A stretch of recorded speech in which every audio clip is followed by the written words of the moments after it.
réunis, mesdames, messieurs les membres de l'association SOS Village d'enfants au Sénégal,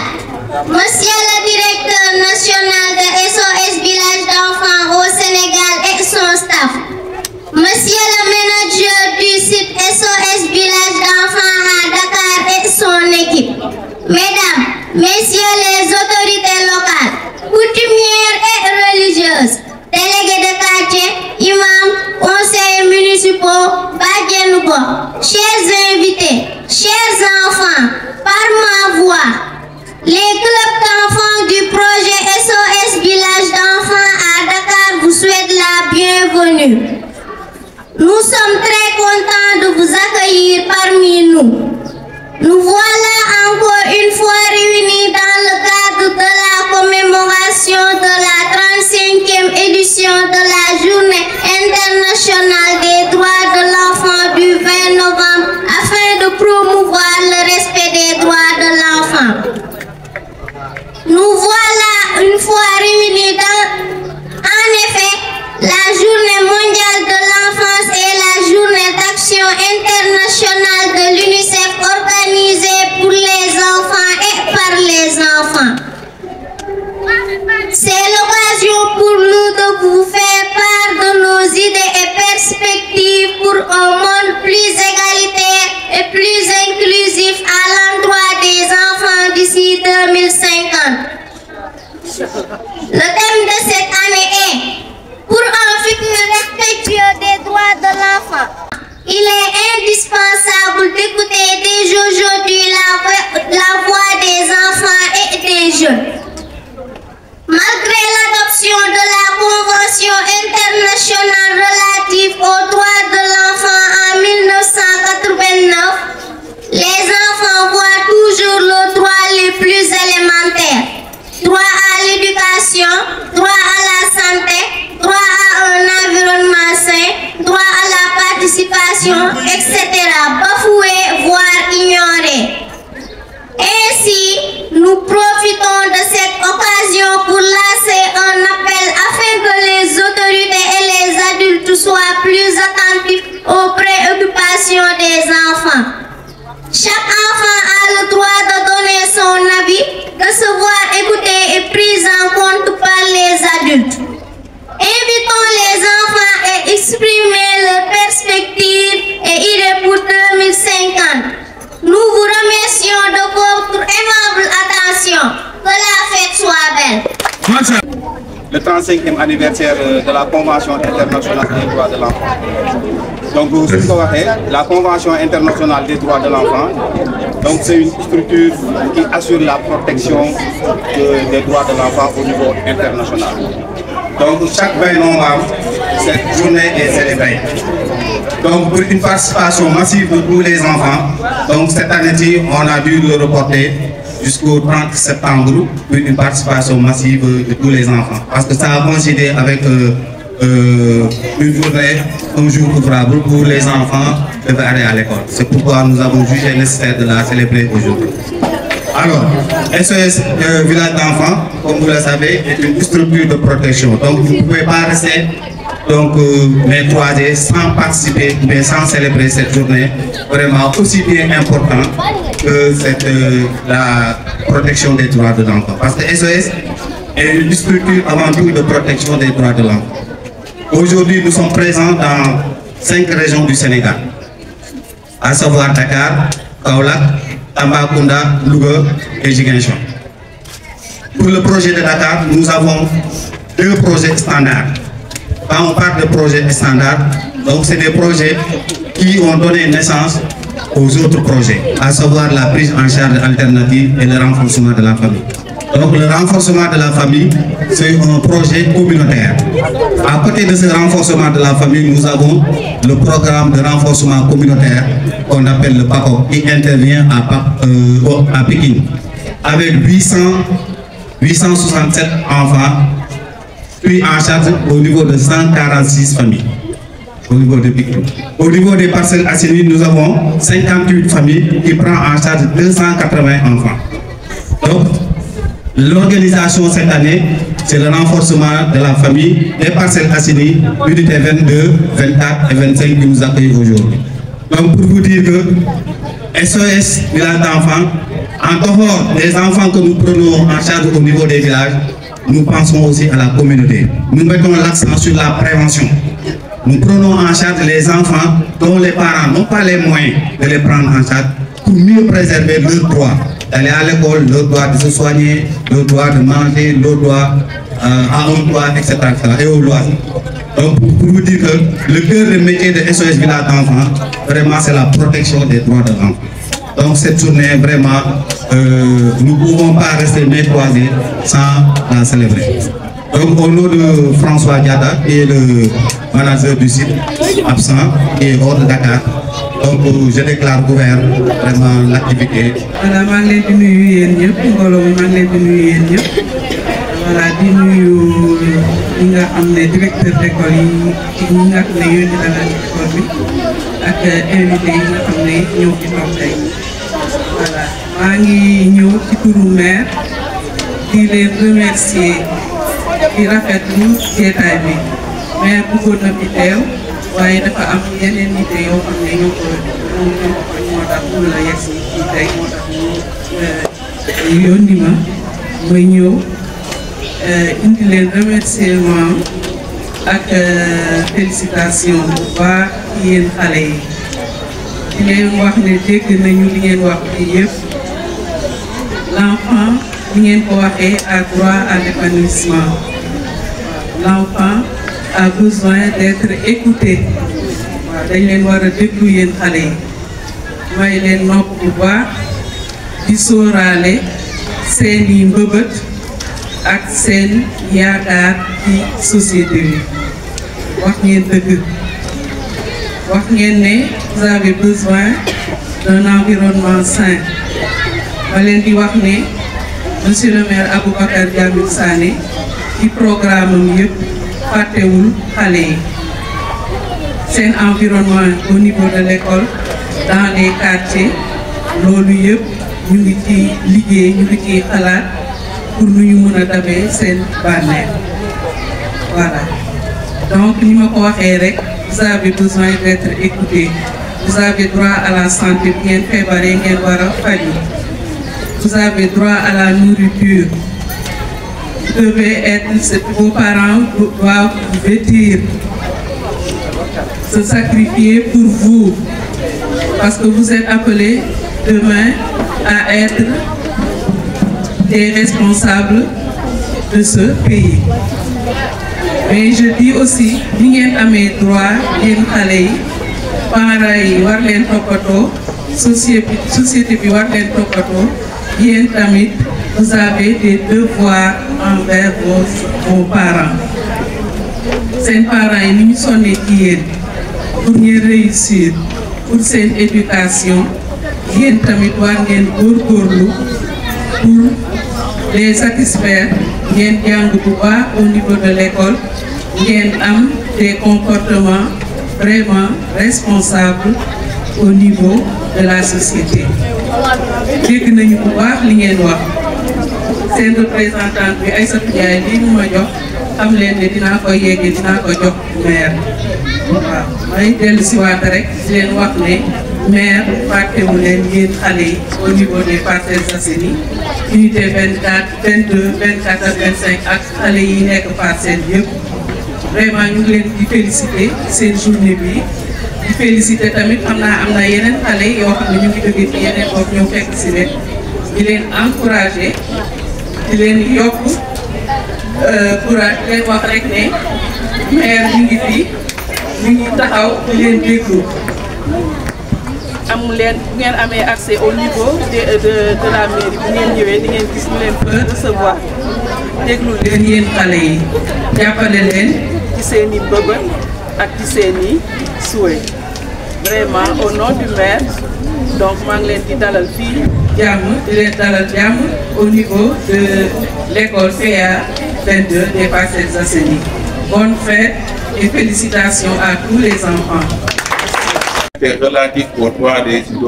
humains, le plus largement adopté de l'histoire. plus qu'un texte fortement symbolique, la Convention énonce les droits fondamentaux des enfants et est juridiquement contraignant pour les États signataires. Ces derniers s'engagent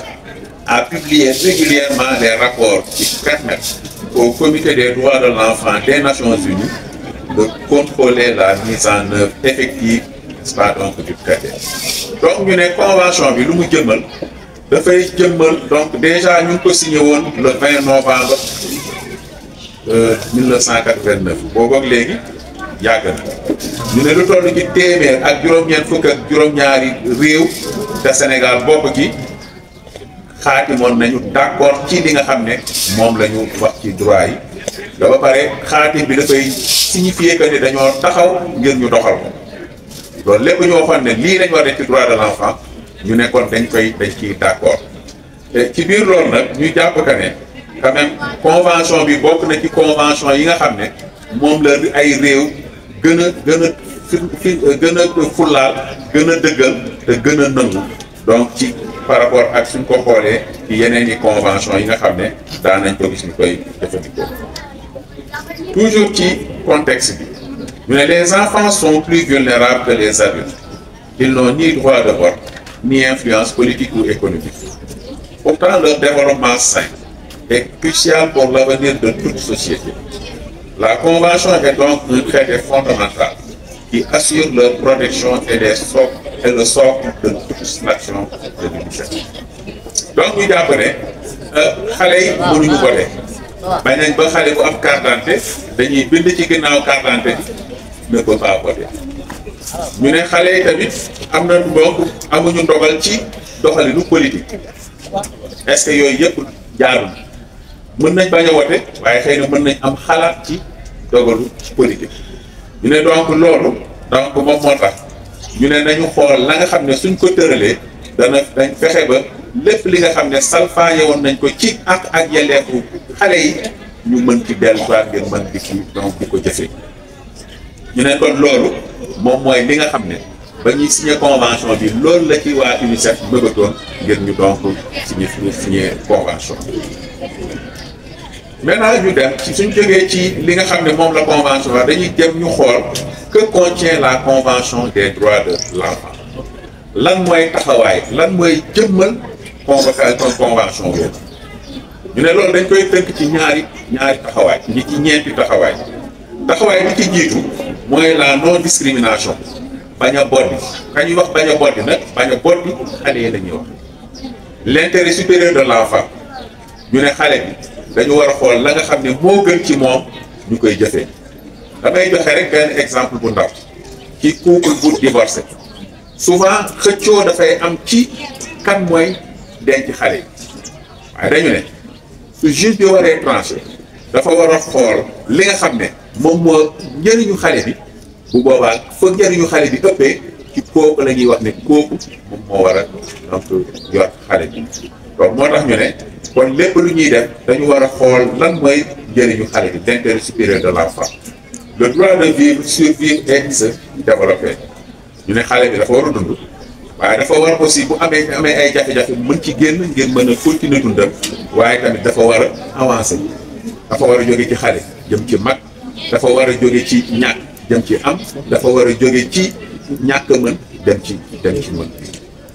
le respect des opinions de l'enfant souvent nag fii ci suñuy société du ñu compter rek kàddu xale bu xale waxee dañ ne ah xale la rek alors que nee nañ souvent dëgg bi souvent ci génn ñu xale moom lañ koy déggee moo tax ñu ne li xale bi di wax tamit war na am solo parce que lépp lu ñuy def aussi pour xale dañ ko war a def ak xale bi tout ce qui est fait pour moi sans moi peut-être les contre moi donc toujours ñu dem ci li nga xam ne moo nekk ci biir convention bi que contient la convention des droits de l'enfant.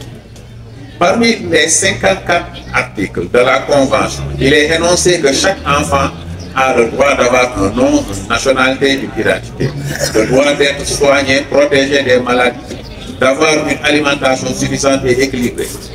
le droit d'aller à l'école, le droit d'être protégé de la violence,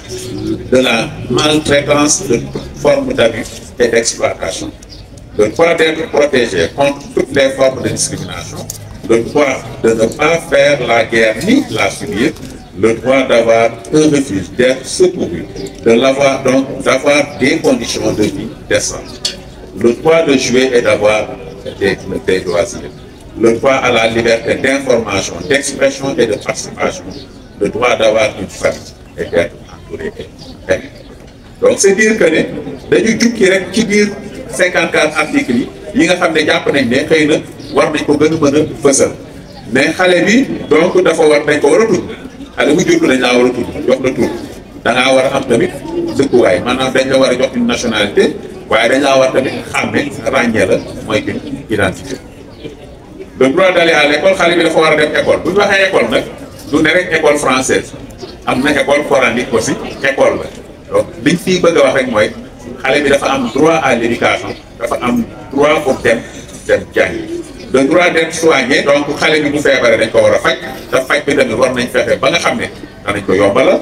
jàpp naa ne ci loolu moom moo andi tey ñuy def campagne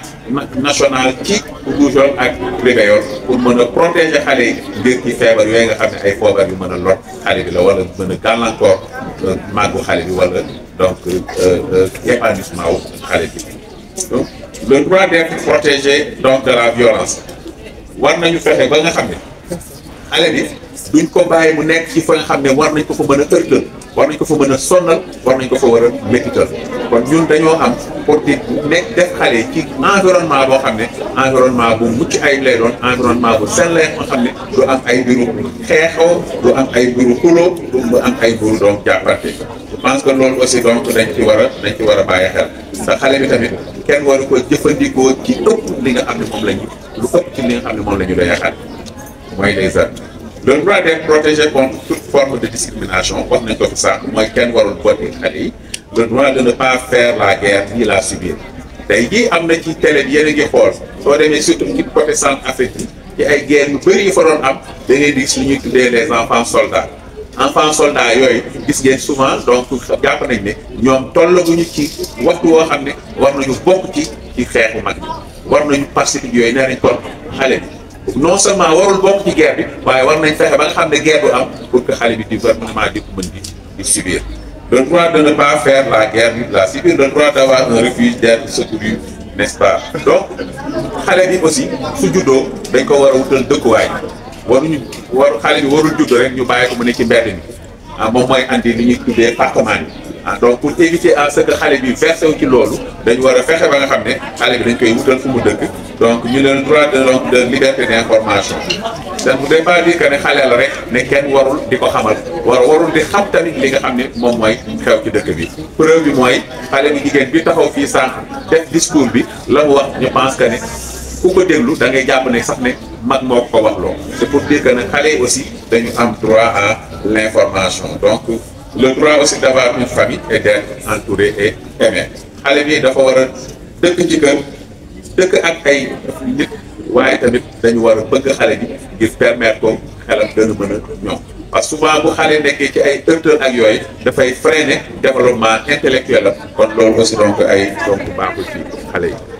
toujours donc ñu jàpp ci li nga xam ne moo ne ci biir convention bi ñu ne dafa am ñetti mbir yoo xam ne bu weesoo article dañu waxoon dafa am ñetti mbir ñu fësal ñu jàpp ne loolu kat waru ko woon fàtte ci ak yelleefu gone yi mooy donc les 3 protocoles facultatifs donc qui ont été ajoutés au texte principal bu njëkk bi moom mooy donc le premier vise à protéger les enfants contre le recrutement dans les conflits armés wax naa ko sànq. Le deuxième concerne la vente d'enfants à des fins de travail forcé, adoption illégale, don d'organes, etc. Je pense que am na jamono ñun su peut-être xëy na xale yi léegi duñ ko fàttaliku mais ñun ba ñu nekk xale amoon na jamono ñuy wax donc dagg bopp dañ doon tere xale yi ñuy génn yow yenn heures yi ñuy taxawal ci mbedd mi parce que dañuy wax ne dañuy dagg seen bopp ngir yóbbu seen bopp yi pour mu génne jama loolu la ñuy wax suñ ko suulee bu yàggee dafay génne jama. Donc daan nañ koy donc yooyu phénomène yi fi amoon la ay phénomène u vente d'organes aussi seetlu nañ ne jamono yi ñu toll ay xale yu réer dafay bëri te ñu ciy réer ñu ci ëpp duñu feeñ fan la ñu nekk xale yooyu gis nañ que ne nit ñaa ngi jël xale di jaay seen organe di jaay seen i xol di jaay seen i rein et cetera parce que ay mbir la yoo xam ne yu jafe la du koy am kon xale bi war nañ fexe ba nga xam ne dañ koy protéger ci yooyu. La prostitution gis nañ aussi donc xale yu am ay 14 ans 15 ans nekk ci jaay seen bopp ainsi que donc la pornographie mettant en scène des enfants li nga xam ne mbiru mag la dañu wax ne xale yi war nañ leen di ci dugal. mbiru pornographie moom mag ñee ko moom xale bokk ci amu fa place donc waru fa teew. La troisième donc définit la procédure internationale qui permet à tout enfant de déposer une plainte pour violation de ses droits directement auprès du comité des droits de l'enfant des Nations Unies lorsque donc les recours ont été épuisés au niveau national. Ça veut dire quoi? xale bi bu ko neexee moom mën na dem directement porter plainte. nan la koy defee bu ko defee fii sottiwul mën na dem ba Nations Unies mu déposer fa plainte pour wax li nga xam ne moom moo ko métti moom en tant que xale et que bu boobaa organisation yi nga xam ne donc mooy Nations Unies danañ jóg ñu taxaw temb ngir fexe ba xale boobu ñu rétablir ko ci ay droit bu fekkee am nañ ci war a sanctionné ñu sanctionné daf ak képp ku mënti doon même bu fekkee ne donc ci ay waajuram la doon. maintenant bu ñu jógee ci li nga xam ne moom mooy fàttali lan moo andi woon convention bi ak lan moo andi woon ak yelleefu xale yi ngir ñu war ko mën a xeex. maintenant bu ñu ci jógee dañuy ñëw léegi ñu def li ñuy tuddee une analyse situation ñu xool tey jii fan lañu toll ci respecté ak yelleefu xale yi. et pour cela donc c'est les droits de l'enfant, comment sont-ils respectés? Donc, les droits de l'enfant ont été donc dès à l'origine un volet de la Déclaration des droits de l'homme. Après différentes étapes, une convention des Nations Unies, donc Convention of the Rights of the Child, CRC, n'est-ce pas? Donc,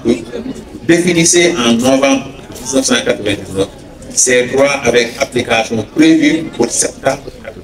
1990. Donc, cela veut dire que ba ñu taxawlee convention ci 89 dañ jàpp ne at ba ca topp rek waroon nañ ko commencé doxal di ko jëmmal ci réew yi nga xam ne donc xaatim nañ ko.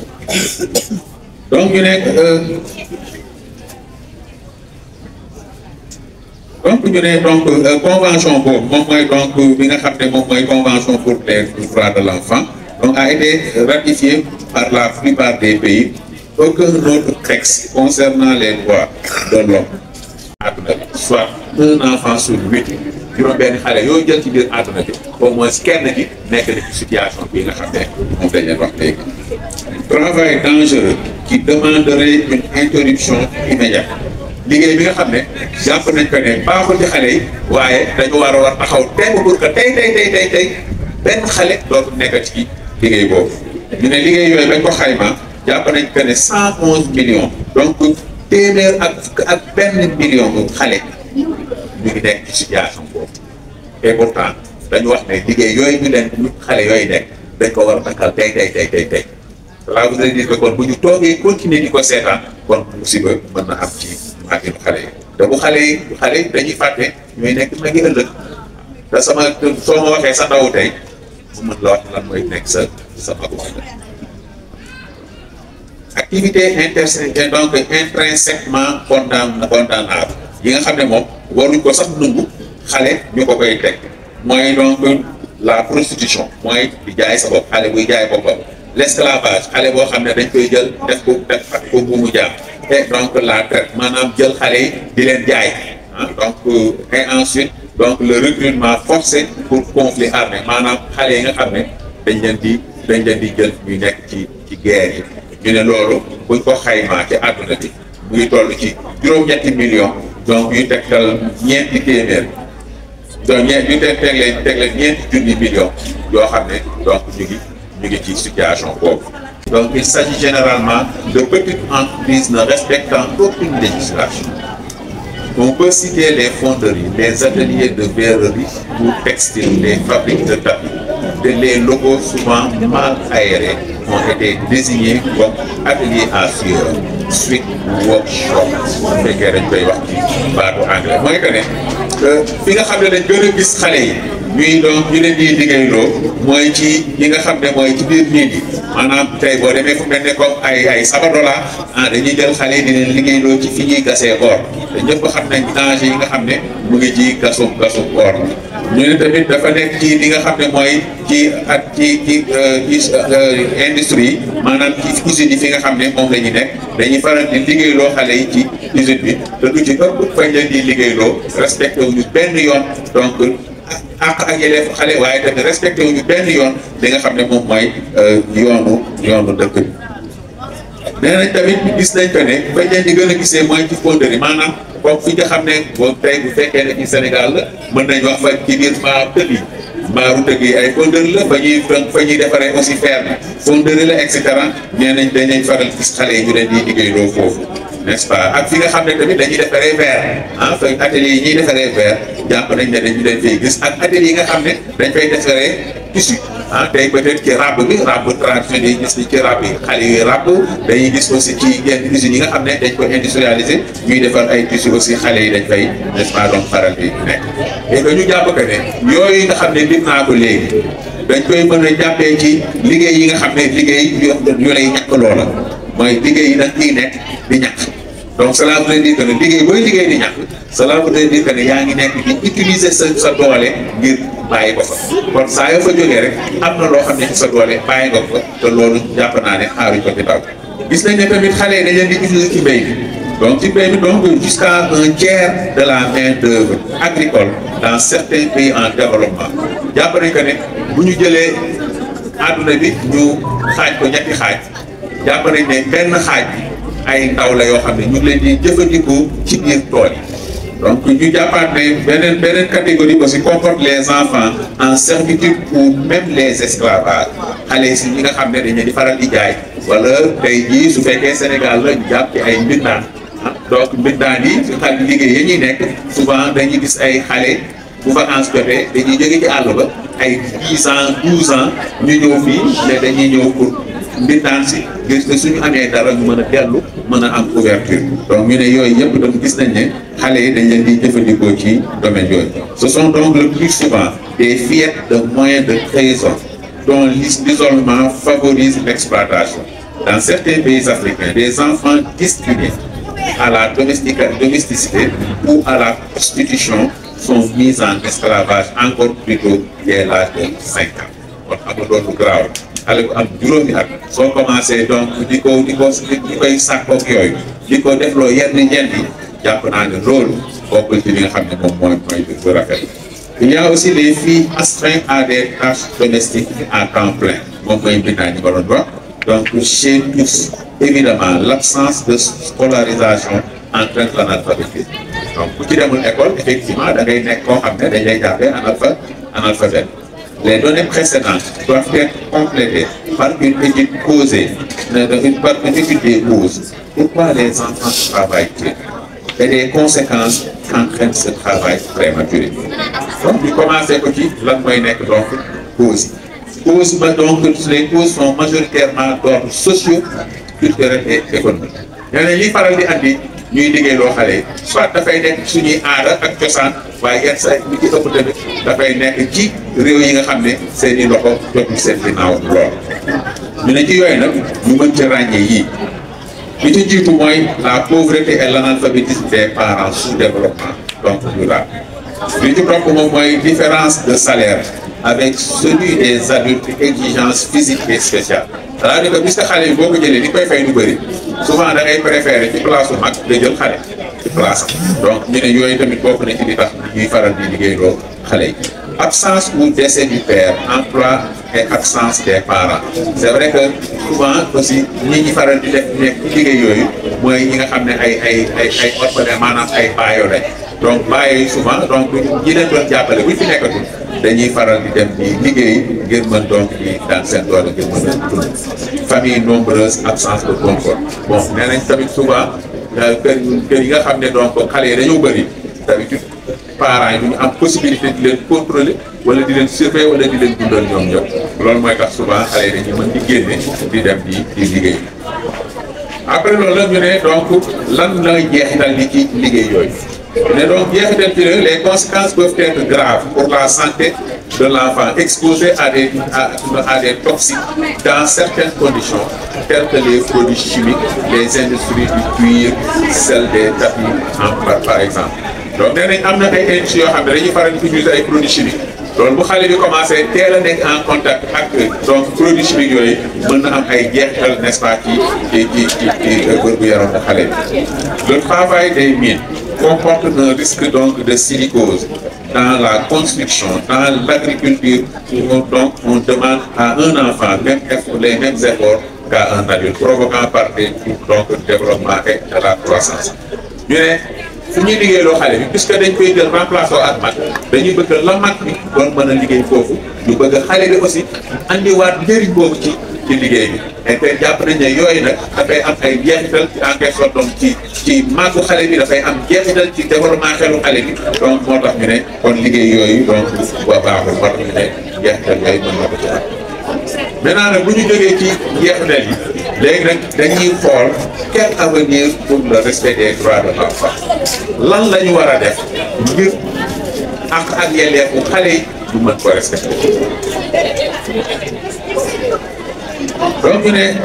après la CRC, n'est-ce pas, donc de 1989 restée lettre morte. Un projet a été adopté en 1999 à Genève par les représentants de 174 pays demandant, n'est-ce pas, donc pour l'élimination des formes de travail les plus dangereuses. Donc le boycott des produits fabriqués par les enfants.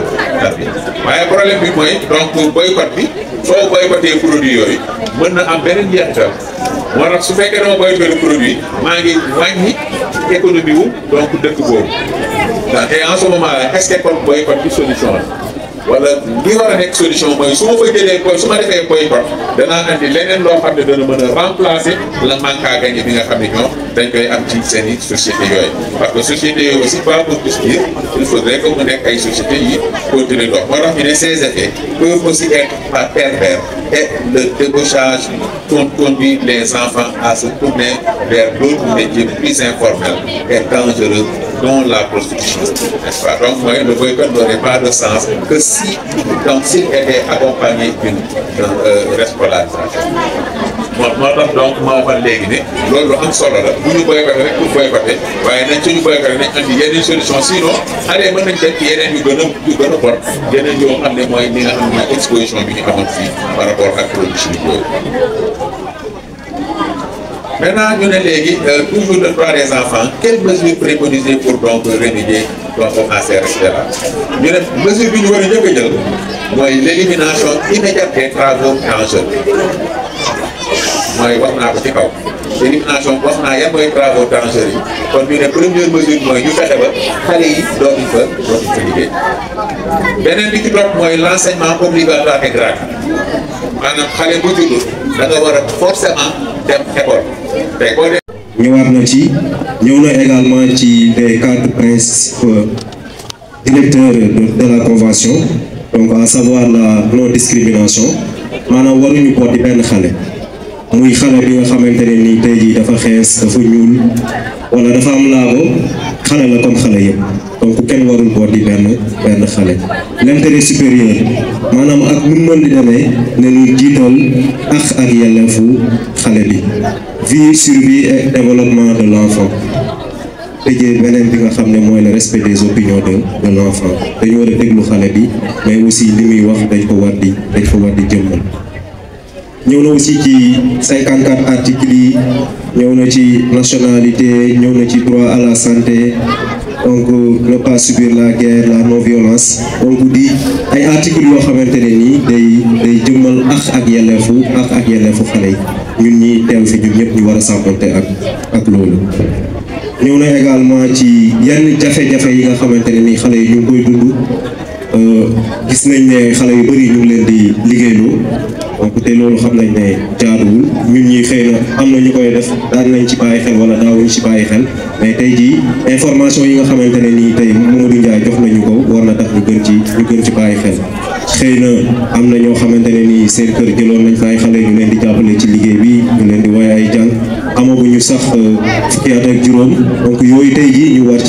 ci bàyyi xel. leneen lii mooy prostitution ak pornographie ku nekk xam na ne léegi xaw na bëri te xale yi ñu ngi leen ciy jiital donc mu nekk loo xamante ne nii tey jii ñun ñëpp war nañ cee bàyyi xel. ñëw na également ci analyse situationnelle droit des enfants tey jii ñun fan lañ ci toll. voilà fan lañ ci toll mu mel ni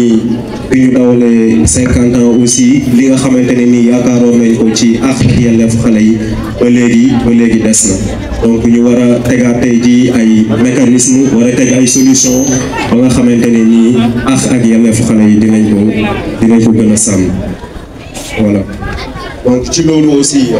quel avenir pour le respect des enfants maanaam yan solution yoo xamante ne nii war nañ ko mën a teg pour gën a sàmmante ak yelleefu xale yi maanaam bañatee liggéeyloo xale yi ak bépp liggéey bu mën di doon donc yooyu tey jii ñun ñëpp war nañ cee taxaw ngir jëlee ko fi mais également l'éducation tey jii ku nekk xam na ne jàng tey jii moom moo mën a sauver xale bi ak nu mu mën di demee xale bi ak fu mu mën di nekk dafa war a jàng donc waajur bi bu xale bi juddoo ba mu wutal ko kayitu juddu li ci topp mooy mu fexe ko dugal xale bi mu dem école te yaakaar naa ne lieu bi nga xamante ne nii tey jii moom la ñuy defee feetu 20 novembre bi yaakaar naa ne lieu bu mythique la parce que école aussi jumuñu tamit tey jii ci tànneef bi voilà xale bi aussi ak nu mu mën di demee nañ fexe mu dugg école. donc le respect des horaires de travail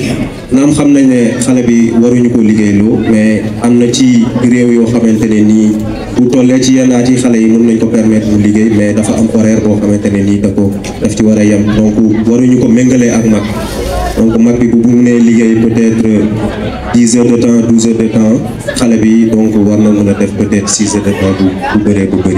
donc loolu yëpp di wane ne tey jii dañoo war a déglu xale yi dañ leen war a teg ci kanam mais également dañ leen a war a jëmmal saa su ne te SOS village d'enfants ci loolu la nekk ci loolu lay dox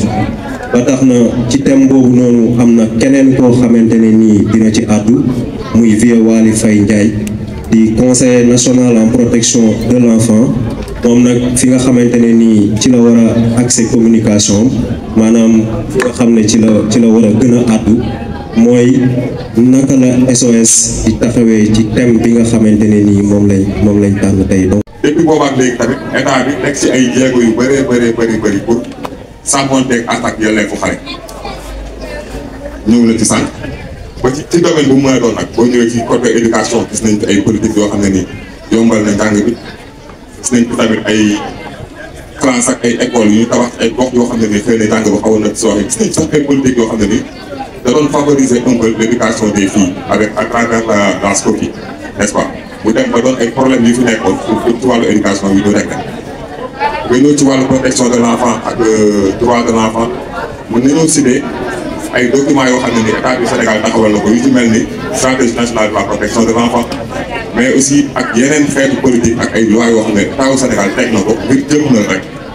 ak yelleefu xale n'est-ce pas muy lu am solo mais aussi terewul ba tey bii ñu toll ñu ciy gis ay jafe-jafe ay yeneen jéego yu ñu war a teg ngir gën a mën a dëggal loolu muy ci wàllu bu mu mën a doon ñu gis ne thème ren bii nii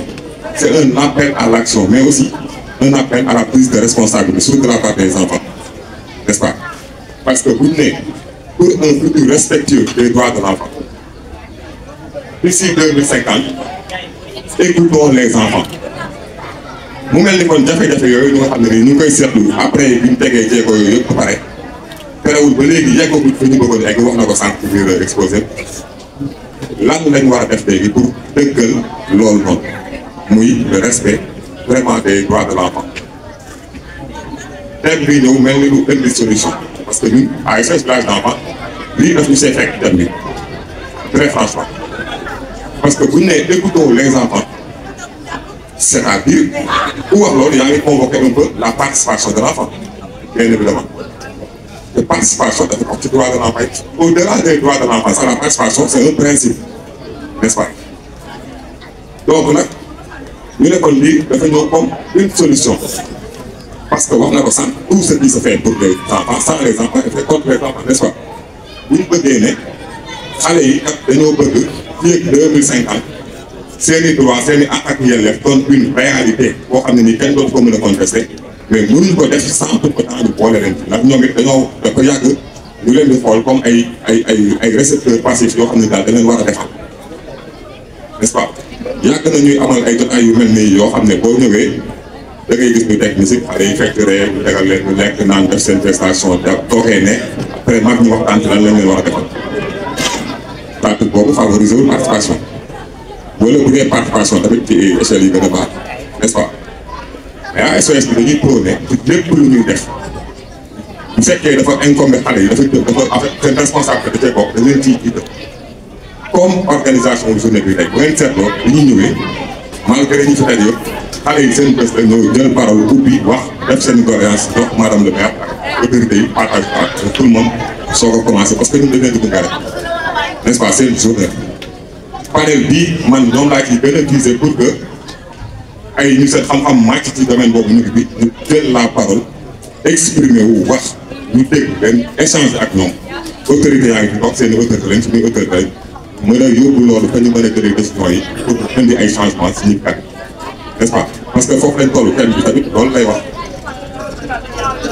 ce que je veux dire par là mooy suñu ne écoutons les enfants ça veut dire aussi ça interpelle aussi les enfants ça veut dire enfants yi aussi vous exprimez-vous pour ñu déglu la il faut nga wax n'est-ce pas yàlla dogal ñu dëkk ci dëkk boo xam ne wax naa ko sànq dafa favorable pour respect des droits de l'enfant n'est-ce pas parce que état bi da cee ànd signé ko ànd ba pare teg ay politique ay pexe ay doxalin yoo xam ne nii da koy yombal n'est-ce pas ñu dem ba aussi ONG yi société civile lu ci mel ni SOS village d'enfants par exemple li ma gën a xam ak yeneen ONG yu mën a doon di liggéey ci taxawal ay kuréel ay cadre parce que bu ñu bëggee aussi di recueillir avis xale yi day laajte ñu fexe parce que boo xoolee structuration cadre de prise de décision yi d'habitude xale yi du ñu fa am accès lu bëri ñu jël benn politique leen organiser en groupe mooy suñu club d'enfants yi ngeen gis ñu liggéey boo demee dans les écoles aussi je parle sous le contrôle de monsieur le directeur am na ay gouvernement scolaire ak yeneen i cadre yoo xam ne c'est des cadres d'expression pour les enfants ñoom ñu mën ko daje di waxtaan ci seen biir mais aussi am ko ñu leen di représenter ci yeneen instance de décision yi nekk dans la communauté n'est-ce pas léegi nag problème bi fu mu desee mooy instance yooyu noonu d'ici 2050 suñu bëggee mu egg niveau yi ñu ko bëgg il faut que ñu gën ko dooleel gën ko jëmmal xale yi di mën di exprimer wu ci question yi nga xam ne daf leen a concerner directement damay ñëwaat rek ci exemple bi mu joxe sànq mooy cadre divorce d'habitude day yaa xëccoo mooy exemple bi mu joxe sànq léegi balaa juge bi di trancher il faut mu xool lan moo ci intérêt supérieur xale bi ndax intérêt supérieur xale bi mooy bu nekk ak papa wala bu nekk ak yaay mais loolu est-ce que nit mën na ko xam sax pour autant nga laaj xale bi mu concerné ci boppam bu dee toll na ci joxe xalaat moom moo la mën a wax ak moo ko gënal ci mu nekk si ñaar c'est comme ça partout aussi c'est comme ça quoi les enfants et les jeunes bon c'est des êtres yoo xam ne nii am nañu c'est des porteurs d'innovation yoo xam ne dañ lay sax mën nañ la surprendre mën nañ la yéem sax boo leen laajee seen avis ci surtout questions yi leen concerné kenn gënu leen wax n'est-ce pas donc SOS village d'enfants nag ci loolu day oo l'ensemble des partenaires dafa commencer aussi par les enfants pour que ñoom ñu jël seen responsabilité par rapport à ça mën di joxe seen opinion di wax seen xalaat di participer n'est-ce pas mais aussi di appeler vraiment les dirigeants yi nga xam ne ñoo nekk ci les sectoriels ak waa état bi pour que ñu gën a bàyyi xel loolu y a beaucoup d'avancées significatives macha allah mais am na aussi ay défis pour relever défis yooyu tamit aussi il faut que ñu gën a dooleel instance d'échange yi ak cadre yi nga xam ne ni xale yi dañ koy daje ñu gën ko jëmmal gën ko dooleel parce que man j'ai vu par exemple à Louga une très bonne pratique bi ñu fa demee récemment on a vu que seen conseil municipal bi ñuy def seen débat yooyu débat kii yooyu débat d'orientation yi conseil communal des enfants bi dañ leen di invité yaa ay représentants ñu ñëw participer jox seen avis et puis c'est pris en compte niveau boobu la ñu war a toll c'est ça nag réellement la participation effective mais bu dee dañuy déglu xale yi nii après dem décider sans pour autant ñu impliquer leen là des na c'est vrai que nag am na avancé je le dis mais des na donc état bi aussi war na vraiment gën a yokk loxoom ci niveau boobu noonu ci ay politique publique n'est-ce pas ñuy oo aussi ONG yi bu gën a góorgóorlu aussi ci sensibilisation ci éducation mais aussi ci la réalisation d'activités de protection de l'enfant parce que côté boobu aussi malgré avancées yi ci am ak malgré stratégie nationale de protection de l'enfant ak ONG yi fi ne di yëngu yëpp ci loolu terewul ba léegi ñu ngi gis ay jafe-jafe côté boobu noonu éducation nga xam ne bokk na ci point yi gën a essentiel ci développement durable en tout cas boo xoolee côté éducation aussi ba léegi def na ay problème bëri na ay avancé certes des na par exemple da ngay xool un enfant boo xam ne mu ngi jot ay jafe-jafe am handicap am na ci ñoom bëri yoo xam ne ni pour ñu accéder à l'éducation c'est un problème ndaxte système bi fi ne bon jëlul en compte trop ñoom seen situation même dans la société bi ñuy dund nii enfant handicapé dafa difficile pour mu mouvoir rek dans la société wax ma laa nag jàngat yooyu noonu et pourtant fii àdduna toll avec les technologies war nañ mën a réfléchir vraiment réflexion bi foofu la war a ne ak comment est-ce que lañ war a def ba si xale yi nekk situation boobu ñoom it mën a bénéficier wu d'une éducation de qualité foofu la ñuy teg soo koy eggee nag ci vraiment inclusivité bi ñuy wax waa éducation bi sans discrimination àdduna toll na tey foo xam ne xale bi nekk ci village bi gën a reculé di vivre avec handicap nekk au fond de sa chambre technologie toll na foo xam ne ni war na fa mën a jàng am éducation de qualité vraiment en tant qu'acteur ñun réflexion bi ci point yooyu lañu war a dañ ko war a centré xool naka la ñuy def ba régler détails yooyu nga xam ne buñ ko réglé naa dinañ mën a espérer que ne d'ici 2050 vraiment les droits de l'enfant là seront effectivement respectés. Ça commence par nag écoutons les enfants di recueillir seen opinion bañ a yem ci écouter rek jot seen opinion seen avis mais aussi intégrer ko effectivement dans les processus de développement d'ici 2050.